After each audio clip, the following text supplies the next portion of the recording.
कि सबसे पहले तो मैं आदरणीय मुख्यमंत्री जी को बधाई देता हूं कि उनके ये मुख्यमंत्री के तौर पे, वित्त मंत्री के तौर पे पहला बजट आज उन्होंने विधानसभा में पेश किया।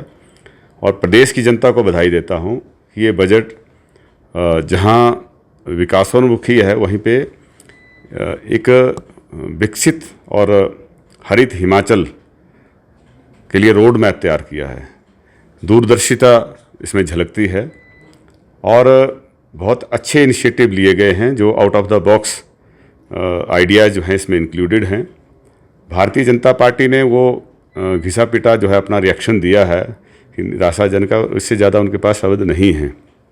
लेकिन अगर आप इसकी डिटेल्स चेक करें, क्या हिमाचल प्रदेश को एक हरित और पर्यावरण अनुकूल बनाने के लिए, क्योंकि हमारी सबसे बड़ी स्ट्रेंथ है और इसको हम इसके एनवायरनमेंट को सहज सकें, सहज संजो के रखें और साथ में अपनी जो विकासात्मक गतिविधियां हैं उनको भी जारी रखें, तो मैं समझता हूं कि इसमें जो इलेक्ट्रिक व्हीकल्स की पॉलिसी अनाउंस की है ये बहुत बड़ा क्रांतिकारी कदम है।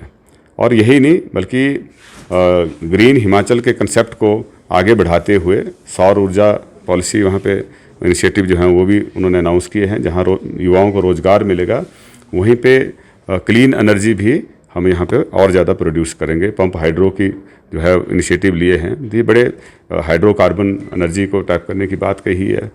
और उसी तरीके से अगर हम देखें तो जो लेटेस्ट टेक्नोलॉजीज़ हैं हम उनको बढ़ावा दे सकें, तो रोबोटिक सर्जरी की बात कही है, हम नए कोर्सेज जो हैं उनको लागू कर सकें हिमाचल प्रदेश के विभिन्न टेक्निकल इंस्टीट्यूशन के अंदर, चाहे वो डाटा एनालिटिक्स की बात है, डाटा साइंसेस की बात है, ब्लॉकचेन टेक्नोलॉजी की बात है, साइबर सिक्योरिटी की बात है, ये नए इनिशिएटिव्स हैं। और ITI लेवल तक हम ड्रोन टेक्नीशियन तैयार कर सकें, हम रोबोटिक्स टेक्नीशियन तैयार कर सकें, ड्रोन फ्लाइंग का इंस्टीट्यूट मतलब जो है उस पर हम जा सकें। हम इस तरीके से हाईटेक इनिशिएटिव लिए हैं। आप जानते हैं कि पैट स्कैन अभी तक हमारे यहाँ नहीं होता है, तो कितनी बड़ी घोषणा जो है की है कि अब लोगों को हिमाचल से बाहर नहीं जाना पड़ेगा, चंडीगढ़ और जालंधर के धक्के नहीं खाने पड़ेंगे, तो पैट स्कैन की सुविधा यहाँ पे होगी। और हमारे हर विधानसभा क्षेत्र के अंदर हेल्थ सर्विसेज में सुधार हो सके, इसके लिए एक बड़ा क्रांतिकारी कदम उठाया गया है और इसकी तरफ पहले इस तरह से सोच नहीं रखी गई। अभी आप एवेन्यूज भी बढ़ रहे हैं और उनको जो फिजूल खर्ची है उसको रोकने के लिए भी प्रयास हो रहा है, तो डबल लेवल पे जो है काम हो रहा है। विपक्ष कह रहा है जनता पार्टी के पास कहने के लिए कुछ नहीं है। अगर उनकी योजना इतनी बेहतर होती तो केंद्र में सरकार होने के बावजूद भी ये परफॉर्म नहीं कर पाए तो लोग इनको मैंडेट देते। लेकिन आज इनको चिंतन करने की ज़रूरत है कि क्या कारण था कि दिल्ली में सरकार होते हुए भी आपने डबल इंजन का नारा देके सरकार बनाई थी और लोगों ने डबल इंजन में से एक इंजन को नकार दिया पूरी तरह से और दूसरे इंजन को 2024 में नकारेंगे। यहाँ पे कोई कट पेस्ट की बात नहीं है, इनोवेटिव आइडियाज़ हैं जिनकी मैंने अभी जिक्र किया है। कहाँ केंद्र सरकार के उसमें सुखाश्रय योजना का कोई जिक्र है? कहाँ पे इलेक्ट्रॉनिक इसका ई व्हीकल्स के लिए सब्सिडी 50 लाख तक की देने की बात है? कहाँ हिमोन्नति के नाम से कोई ऐसी स्कीम है भारत सरकार के बजट में? लेकिन दूसरा मैं कहना चाहूँगा कि फेडरल सिस्टम है, भारत सरकार के जो कोष में पैसा कहाँ से जाता है? क्या हम लोग GST पे नहीं करते? उसमें GST का 50% भारत सरकार के खाते में नहीं जाता? क्या इनकम टैक्स जो है वो भारत सरकार के खाते में नहीं जाता? तो ये कोई हमारे ऊपर कोई आसान नहीं है, हमारा अधिकार है। आज हम जो इको सर्विसेज पूरे कंट्री को प्रोवाइड कर रहे हैं, वाटर सेस तो अब लगाने की बात हुई है, लेकिन जैसे मैंने कहा कि इरिगेशन के लिए भी बहुत सारा पानी यहाँ से दूसरे प्रदेश जो है यूज़ करते हैं। तो जो जैसे वाटर सेस लगाया, जो हमारे क्लाइमेट जो सर्विसेज हैं, इको सर्विसेज हैं, हमारे अगर जंगल यहाँ बचे हैं तो उन जंगलों का फ़ायदा सिर्फ हिमाचल को नहीं मिल रहा है, हमें तो नुकसान हो रहा है। हम आज भी बहुत सारे अगर आप देखेंगे तो इम्पोर्टेड टिम्बर के डिपो मिलेंगे आपको हिमाचल प्रदेश में। हम अपनी ज़रूरतें पूरी करने के लिए लकड़ी आयात कर रहे हैं ताकि हमारा पर्यावरण की रक्षा हो सके, है ना? तो उसको कंपनसेट करना चाहिए। लेकिन अगर उसकी भी अगर आप भरपाई कर देंगे तो भी मैं समझूंगा कि भारत सरकार ने किया, लेकिन ऐसा कुछ हुआ नहीं है। और उल्टा जो है कट लगाया, जो आप देखेंगे अगर जो अभी इकोनॉमिक सर्वे पिछले दिन पेश किया है तो इन्हीं के टाइम का है। जो सेंट्रल ग्रांट्स हैं वो कम हुई हैं, लगभग 20% ग्रांट्स जो हैं वो कम हुई हैं इस वित्तीय वर्ष जो 31 मार्च को क्लोज होगा। कोई स्पेशल पैकेज नहीं मिला, नहीं तो लोन से बेल आउट कोई पैकेज मिलता, ऐसी कोई बात नहीं हुई है।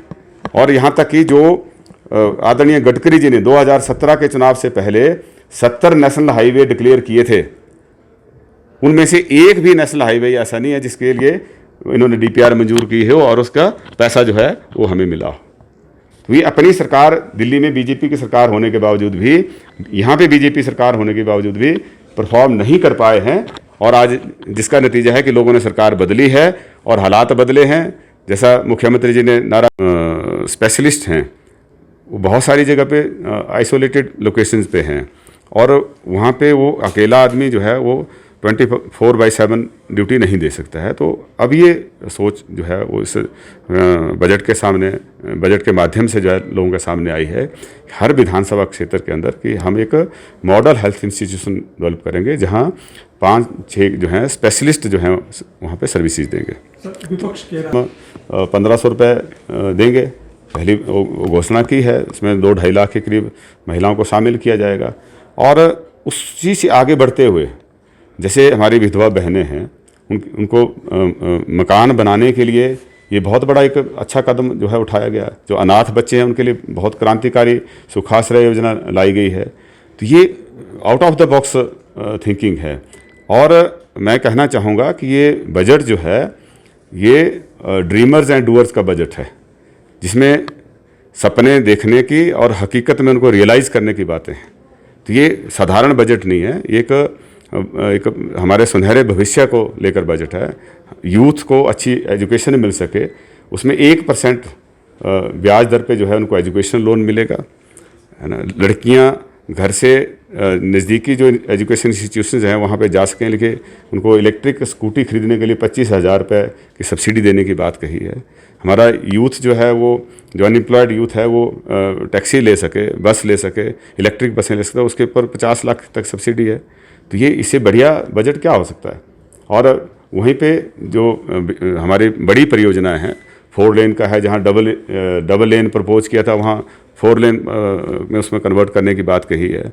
और जो हमारे रूरल रोड हैं उनको बेटरमेंट के लिए, उसके लिए कदम उठाए हैं। अलग से एक मुख्यमंत्री सड़क और उसमें जो रिपेयर का अलग से एक योजना स्टार्ट की है। तो इस तरह के बड़े जो है अच्छे कदम उठाए हैं। वहाँ पे कृषि क्षेत्र को भी नहीं भूले हैं, है ना। हिम उन्नति के नाम से एक नई स्कीम शुरू की है, जो हमारे, क्योंकि लगभग 54% वर्क फोर्स जो है आज भी कृषि के ऊपर निर्धारित है। तो एक क्लस्टर बेस्ड स्कीम जो है वो एग्रीकल्चर में भी स्टार्ट की गई है। तो वो एक अपने आप में इनोवेटिव आइडिया है कि स्रोत बढ़ाने के लिए कदम उठा चुके हैं पहले से ही। और वाटर सेस लगाया गया है। वहीं पे जो पिछले 5 सालों में एक्साइज के जो हमारे ठेके थे उनकी नीलामी नहीं हुई थी, और एक बहुत बड़ा एक गिरोह की जो था इसमें सक्रिय था। और आज जब ओपन बिडिंग हुई तो आज रिजल्ट आपके सामने है। 66%, 40%, 35%, 25% तक की हाइक जो है वो एक डिस्ट्रिक्ट में देखने को मिली है।